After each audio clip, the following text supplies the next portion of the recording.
এমন তো অনেক কিছুই শোনা যায়। আমার তরফ থেকে কোনো সিদ্ধান্ত এখন পর্যন্ত হয়নি এবং রাজনৈতিক আ জুলাই গণঅভ্যুত্থানে সামনে থেকে নেতৃত্ব দেওয়ার কারণে মানুষের একটা আকাঙ্ক্ষা তো আছে যে আমরা দেশের জন্য দীর্ঘমেয়াদে কাজ করি।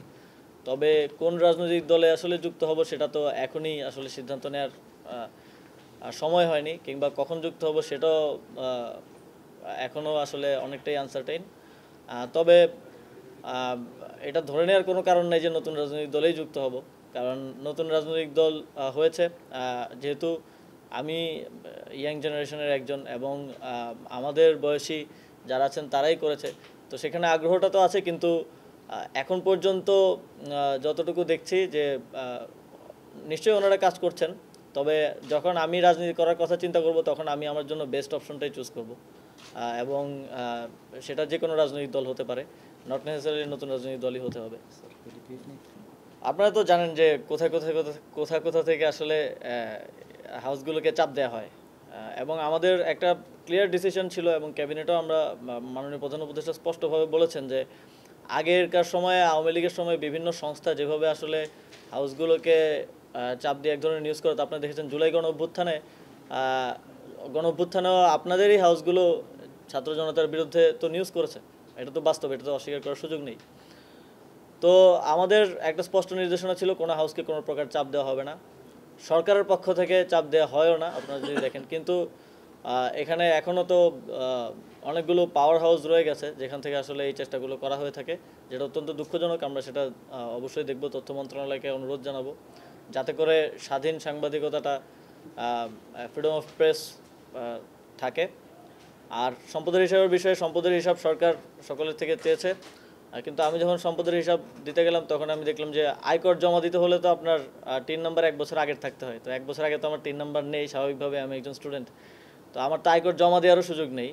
তো আমি আমার টিন নাম্বার করেছি, আশা করি আগামী বছর আয়কর যখন জমা দিব তখন আমি সরকারকে অফিসিয়ালি যেই সম্পদের হিসাবটা সেটা দিতে পারবো। আর আনঅফিসিয়ালি আমার ব্যাংক অ্যাকাউন্ট থেকে শুরু করে যে হিসাব আছে সেটাও আপনারা, আমি চিন্তা করেছি যে এই দায়িত্ব থেকে যাওয়ার পরে হিসাবটা দিব, কিন্তু চাইলে এখনও দিতে পারি, নো ইস্যুস। আপনারা জানেন সেই ব্যাংকগুলোতে রাখার আহ্বান থাকবে। আর এর বাইরে আপনারা জানেন যে এর মধ্যে অনেকগুলো কথা চলমান আছে যে আমার সাবেক এপিএসকে নিয়ে একটা নিউজ হয়েছিল যে তাকে সরিয়ে দেওয়া হয়েছে। কিন্তু আপনারা যদি জনপ্রশাসন মন্ত্রণালয়ের পরবর্তী ইয়েটা দেখেন, এবং আমাদের কাছেও পেপার রয়েছে, সে পদত্যাগপত্র জমা দেওয়ার প্রেক্ষিতে এবং সেটা গ্রহণ করার প্রেক্ষিতে, কিন্তু তো পদত্যাগ আর সরিয়ে দেওয়া তো এক জিনিস না, কিন্তু গণমাধ্যমে বিষয়টা দুঃখজনকভাবে সরিয়ে দেওয়া এসেছে। এবং তারপরে একটা নিউজ হয়তো আপনাদেরও চোখে পড়েছে, আপনারা যারা অনুসন্ধানী সাংবাদিকতা করেন, এই যে কত 300 কোটি টাকা নাকি, হ্যাঁ এরকম। আপনারা যদি নিউজটা পড়ে থাকেন, আমি তো একজন সাধারণ নাগরিক, বা সাধারণ নাগরিকটা তো পড়ে, কিন্তু আপনারা যারা অনুসন্ধানী সাংবাদিকতা করেন, এটার নিউজটা কতটুকু ক্রেডিবল, এই কোশ্চেনটা আমার আপনাদের কাছে থাকবে। কারণ সেখানে কোনো সোর্স নেই, ব্যক্তি সাক্ষ্য নেই, কোনো ক্রেডিবল ইয়া নেই। সেখানে জানা গেছে বলা আছে মনে হয় 7-8 বার জানা গেছে, এবং সেটা ফলো করে প্রচার করা হয়েছে। আমরা যখন হাউসগুলোর সাথে তো আমাদেরও অনেকের সাথে ব্যক্তিগত সম্পর্ক আছে, যখন কথা বলেছি তখন তারা বললো যে বহিরাগত কোনো জায়গা থেকে এই লেখাটা দিয়ে চাপ দেওয়া হয়েছে এটা প্রচার করার জন্য। তো এরকম মিডিয়া ট্রায়াল চলছে। তবে সেই জায়গা থেকে অধিকতর স্বচ্ছতার জন্য আপনারা দেখেছেন যে আমরা দুদককে, যেহেতু তিনি এখন মন্ত্রণালয়ের দায়িত্বে নেই, মন্ত্রণালয়ের দায়িত্বে থাকলে মন্ত্রণালয় থেকে আমরা তদন্ত করতে পারতাম, সেহেতু আমরা দুদককে অনুরোধ করেছি তদন্ত করার জন্য, এবং ইতিমধ্যেই দুদক তদন্ত কার্যক্রম শুরু করেছে। যদি কিছু থাকে সেটাও সামনে আসবে, যদি এটা নিছক গুজব হয় সেটাও সামনে আসবে। আপনারা সবাই দেখতে পারবেন, দুদক একটা স্বাধীন প্রতিষ্ঠান, আপনারা সবাই সেটা জানতে পারবেন।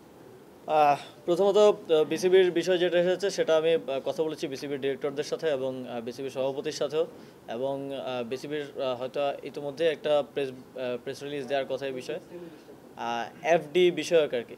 তো আমাদের মন্ত্রণালয়ে বিভিন্ন প্রতিষ্ঠানে এফডি আছে। তো এফডিগুলো যখন অনেকগুলো এফডি করা আছে 10 বছর, 15 বছর, 20 বছর আগে, তা আপনারা জানেন তখন যেই রেট ছিল, কোথাও 5%, কোথাও 6-7% ইন্টারেস্ট রেট ছিল।